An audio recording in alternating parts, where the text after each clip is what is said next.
Bonjour à tous. Aujourd'hui, nous allons parler d'À la recherche du temps perdu.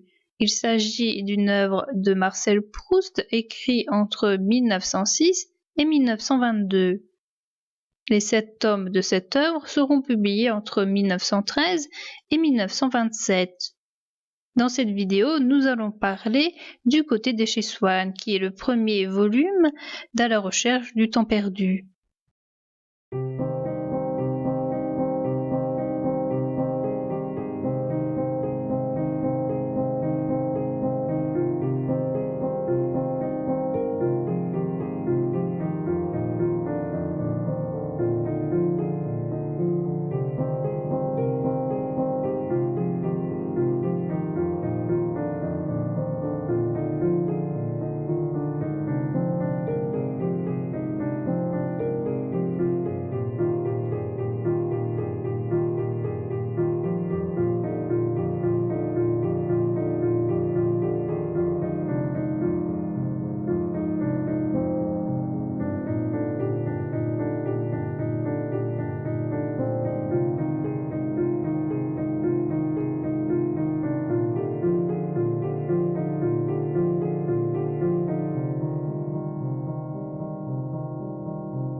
Le narrateur va se coucher et il n'arrive pas à dormir. Il nous confie ses pensées diverses et variées. Il se souvient des différentes chambres où il a dormi et en particulier celle de Combray. Dans cette ville, le narrateur enfant avait peur de dormir loin de sa mère et de sa grand-mère. Pour contrer cette peur, la famille lui avait offert une lanterne avec des dessins dessus. Mais cette solution ne fonctionnait pas car l'éclairage lui montrait une chambre différente. Après dîner, sa famille avait diverses occupations. Il se souvient de sa grand-mère qui aimait sortir le soir dans le jardin.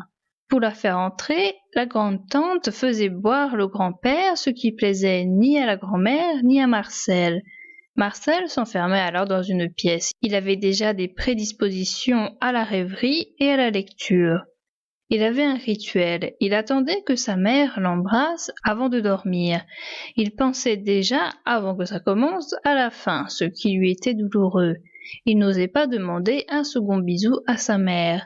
Il n'aimait pas quand sa mère ne venait pas quand il y avait du monde à dîner. Il nous parle de Monsieur Swann, un voisin à Combray, et de ses passages dans cette maison. Swann était un homme discret, ainsi il ne toquait pas à la porte comme tout le monde. Malgré cela, sa famille faisait exprès de ne pas savoir qui c'était, alors qu'elle le savait parfaitement. Il fréquentait du grand monde. La famille de Marcel soit ne croyait pas ses relations, soit était étonnée quand elle les apprenait, soit jetait le discrédit sur les personnages qu'il fréquentait. Parce qu'il n'habitait pas dans un quartier très huppé, Swann était vu négativement. Cet homme avait 2 passions, la cuisine et la collection de tableaux. La famille ne l'invitait pas à dîner comme les autres personnes. Il n'avait droit qu'à des visites à part des réceptions. On lui reprochait un mariage avec une quasi-cocotte. La grande-tante détestait Swann, quoi qu'il fasse. Elle faisait passer ses avantages pour des désavantages, car elle ne supportait pas que quelqu'un avait quelque chose qu'elle n'avait pas. Le père et le grand-père donnaient quelquefois l'ordre à Marcel de monter se coucher. Une fois que sa mère avait un dîner en bas, il n'a pas pu avoir son bisou du soir, et il a eu l'idée de lui faire passer un mot. Rien que le fait qu'elle le lise aurait créé un lien entre lui et elle. Marcel avait peur que Swann voie ce message et se moque de lui. Il ne savait pas alors qu'il ressentait la même chose. Marcel ne voulait pas dormir sans avoir embrassé sa mère. Il a décidé d'attendre qu'elle monte à l'étage. Il se croyait en faute, il pensait que cette faute allait provoquer sa mise au collège. Il a surveillé sa mère, et quand elle est montée, il est sorti dans le couloir. Sa mère était en colère car elle voulait faire de son fils un homme fort. Marcel a eu peur qu'elle ne lui parle plus durant quelques jours comme cela était déjà arrivé. La mère l'a envoyé dans sa chambre, mais le père est arrivé. Marcel s'est demandé ce qui allait se passer, car il était déjà arrivé qu'il refuse des choses à son fils que sa mère et sa grand-mère lui avaient accordées. Pour une fois, le père a demandé à sa femme d'aller dans la chambre de l'enfant. Comme le garçon sanglotait, la mère est allée chercher des livres achetés par la grand-mère qu'on devait lui donner à sa fête. Il s'agit de livres de George Sand. Sa mère lui lit François le Champy. Sa mère lui a enlevé des passages d'amour. Marcel n'avait pas encore lu de vrais romans. Le narrateur nous parle de la mémoire volontaire. C'est ce qu'un individu a gardé strictement dans sa mémoire. Il se rend compte que cette mémoire n'est pas sans faille. La preuve en est qu'il ne se souvient quasiment pas de Combray où il a passé son enfance. Seuls quelques fragments lui reviennent et il lui manque pas mal de souvenirs de cette époque qui sont maintenant introuvables. Une fois adulte, l'auteur nous dit ne plus se souvenir de Combray à part de ses clochers. Sa mère lui donne une madeleine et du thé, ce qui éveille en lui des souvenirs. Cette madeleine était donnée par sa tante Léonie le dimanche matin quand Marcel entrait dans sa chambre.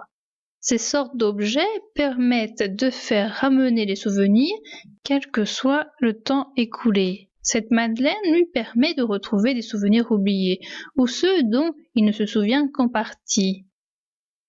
Il se souvient alors entièrement de la ville de Combray, de l'église de la ville, de sa tante Léonie et de sa maison où la famille passait les vacances. Il se souvient du thé au tilleul de sa tante et de l'architecture et des objets des pièces. Il se souvient de Françoise. Elle était la bonne qui travaillait déjà chez Léonie avant d'arriver chez eux. Les 7 tomes d'À la recherche du temps perdu vont porter sur les souvenirs que possède le narrateur. Nous allons narrer les souvenirs au présent. Sa tante Léonie se trouve souvent dans son lit et elle est pratiquement tout le temps dans sa maison. Elle passe sa vie entre les racontards et les demandes d'informations sur les gens qu'elle a vus. Elle est perturbée quand il y a quelqu'un qu'elle ne connaît pas. En dehors de sa famille, Françoise, la bonne, s'occupe d'elle. Il y a aussi Eulalie, qui est une domestique que connaît la tante Léonie, qui vient lui raconter des ragots. Eulalie plaît à la tante car, contrairement aux autres, elle ne minimise ni ne maximise sa maladie. Léonie fait des dons à Eulalie et à Françoise, ce qui entraîne entre Eulalie et Françoise des jalousies. Tante Léonie parle quelquefois toute seule. Elle a des soupçons sur Françoise et sur Eulalie. Françoise aime s'occuper de tout, sinon elle fait tout pour que les autres domestiques soient virés ou s'en aillent.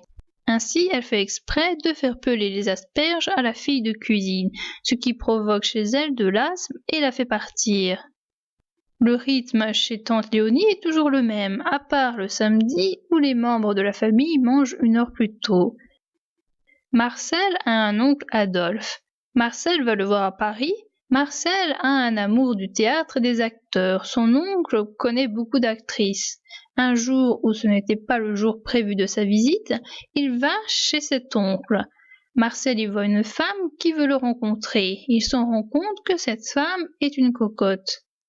De retour chez lui, Marcel raconte tout à ses parents. Ceci débouche sur une brouille entre l'oncle Adolphe et les parents de Marcel, ce qui fait qu'Adolphe ne vient plus à Combray. Marcel est un amoureux des livres et il nous confie ce qu'il pense d'eux. Il pense que le roman est une succession de drames qui sont en nombre supérieur par rapport à la réalité.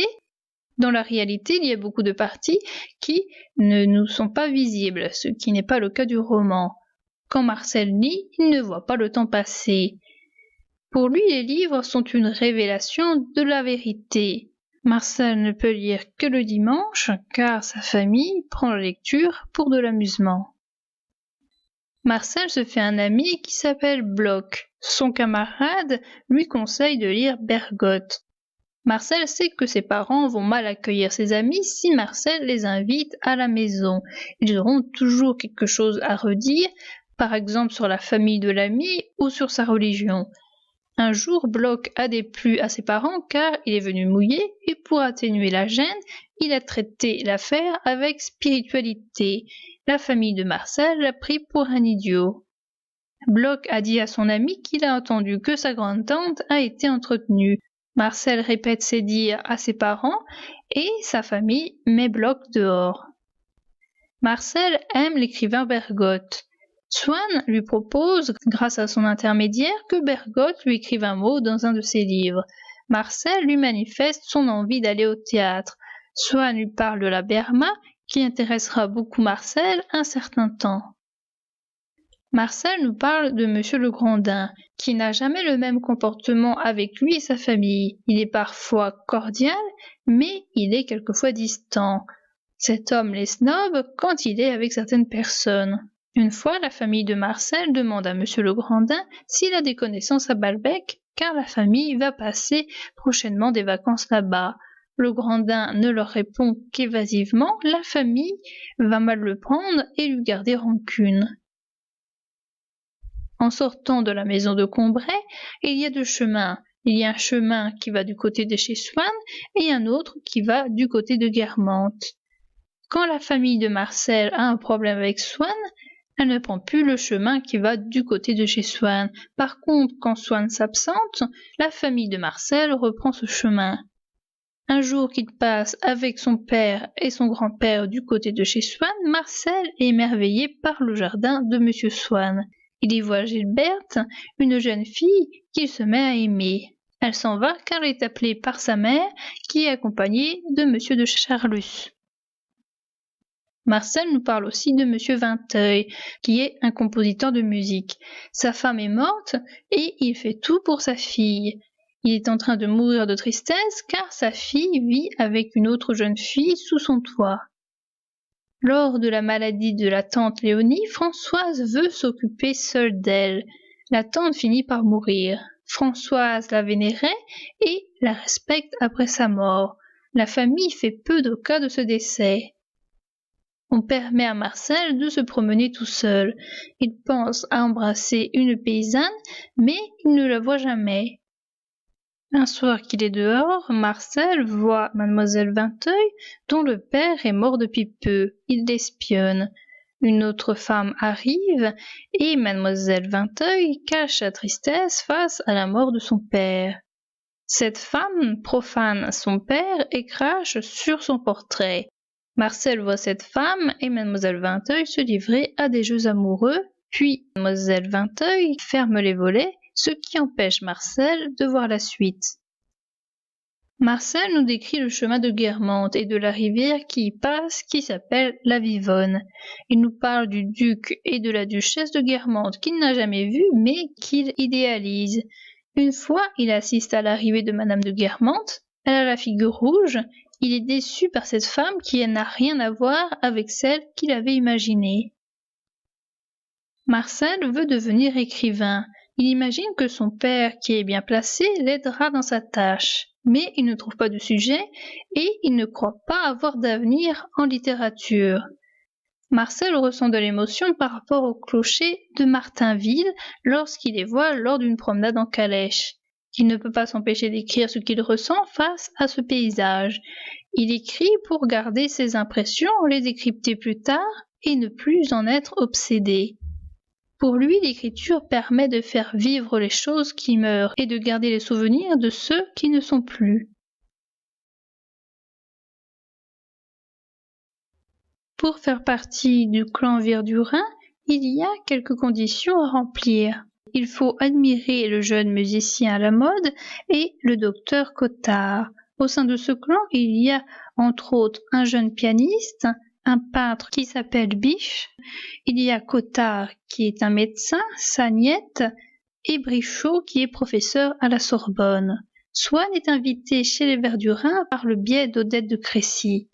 Avant de rencontrer Odette, Swann avait plein de maîtresses et avait certains critères de beauté qui n'étaient pas courants.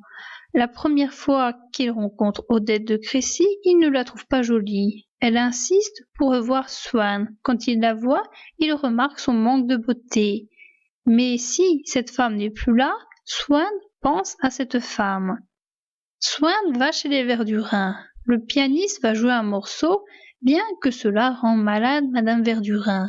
Swann aime cet air joué par le pianiste. L'année précédente, il avait déjà entendu ce morceau qui avait amené en lui de l'émotion sans connaître le nom de ce morceau. On lui dit qu'il s'agit de la sonate de Vinteuil. Vinteuil est mourant, on craint pour lui l'aliénation mentale.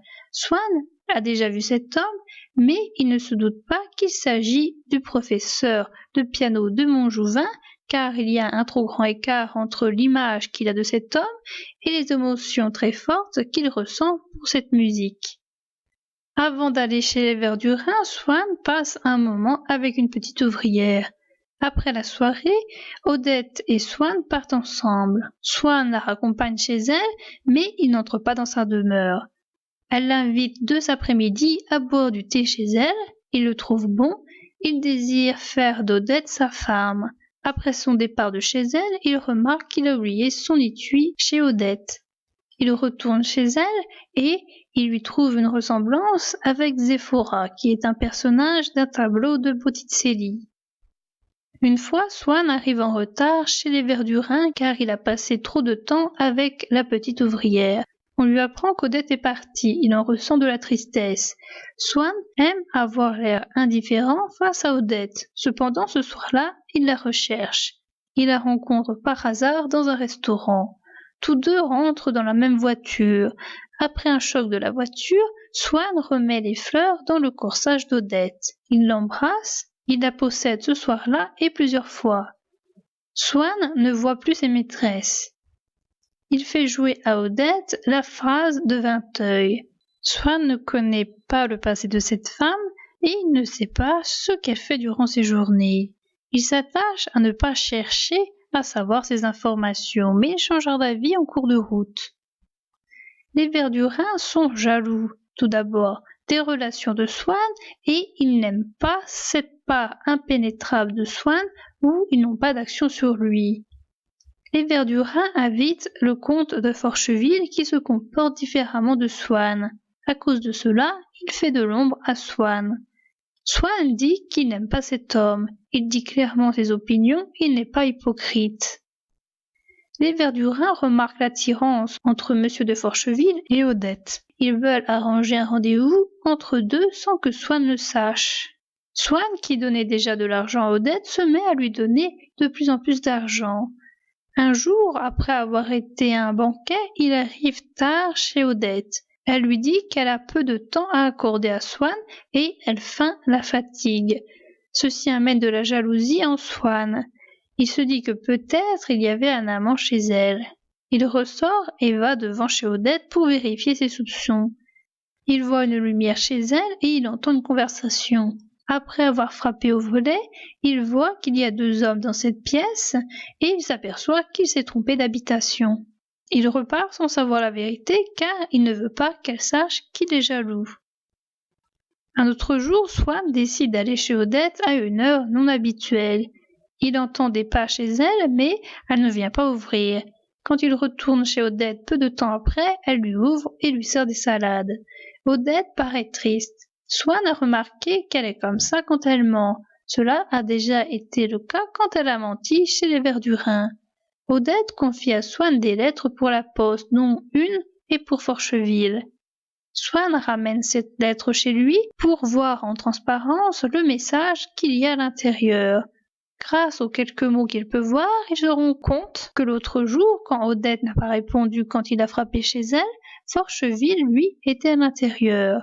Il se rend compte qu'une des phrases qu'a écrite Odette pour Forcheville correspond à la même phrase qu'elle lui a écrite au début de leur relation. Swann se met à surveiller l'emploi du temps d'Odette. Il veut éloigner Odette de Forcheville et il pense que tous les hommes veulent de cette femme. Il y a une sortie à Chatou. Swann n'y est pas invité. Odette, au lieu de prendre sa voiture, est invitée par les Verdurins dans une voiture dans laquelle il y a Forcheville.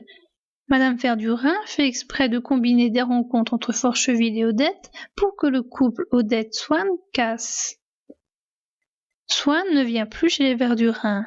Odette et Swann ne peuvent plus se voir lors des rendez-vous chez les Verdurins. Ces derniers multiplient les sorties avec Odette. Swann va voir le marquis de Forestel dans le but d'aller à Pierrefonds, car c'est là où Odette et les Verdurins vont faire une sortie. Swann finira par changer d'avis par peur de la réaction d'Odette si elle apprenait que Swann la surveille. Odette se met à l'oublier à arriver plus tard à ses rendez-vous et à aller au théâtre sans lui.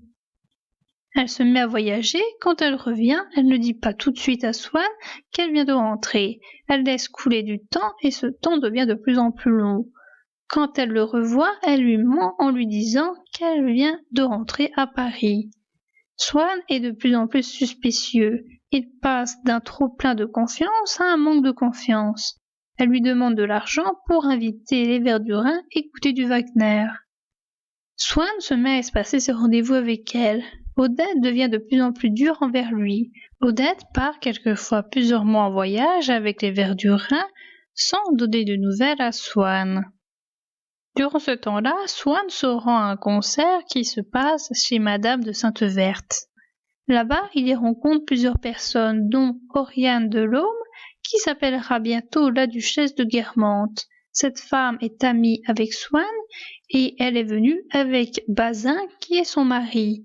Dans ce salon, Swann réentend la phrase de Vinteuil, ce qui amène en lui de la souffrance car cette musique lui rappelle le moment où il était heureux avec Odette. Il sait que l'amour d'Odette ne reviendra plus, mais il n'arrive cependant pas à la quitter. Il reçoit une lettre dans laquelle on lui dit qu'Odette aurait été la maîtresse de nombreux hommes et de nombreuses femmes et qu'elle fréquentait des maisons de passe. Swann cherche qui est l'auteur de cette lettre. Il passe ses soupçons d'un individu à l'autre. Il doute du fait que la lettre soit vraie. Quand Swann parle à Odette de cette lettre, Odette ne réagit pas. Swann se souvient des petites phrases dites par Odette, qui auraient dû le faire tiquer. Il commence à lui mentir dans le but de lui tirer la vérité. Elle lui dit qu'un soir, elle était dans l'île du Bois avec une femme. Cette dernière voulait la retirer derrière un rocher, mais Odette aurait refusé de s'y rendre. Il la questionne beaucoup, puis peu à peu, elle lui avoue une partie de la vérité. Les voyages d'Odette durent de plus en plus longtemps. Au bout d'un moment, Swann ne ressent plus de douleur. Son amour est loin derrière lui. Swann pense qu'il faut se fier à ses premières impressions. Il n'aurait pas dû avoir une liaison avec cette femme, car la première fois qu'il l'avait vue au théâtre, elle ne lui a pas plu. Il se rend compte qu'il a gâché des années à poursuivre cette femme qui finalement ne lui plaisait pas.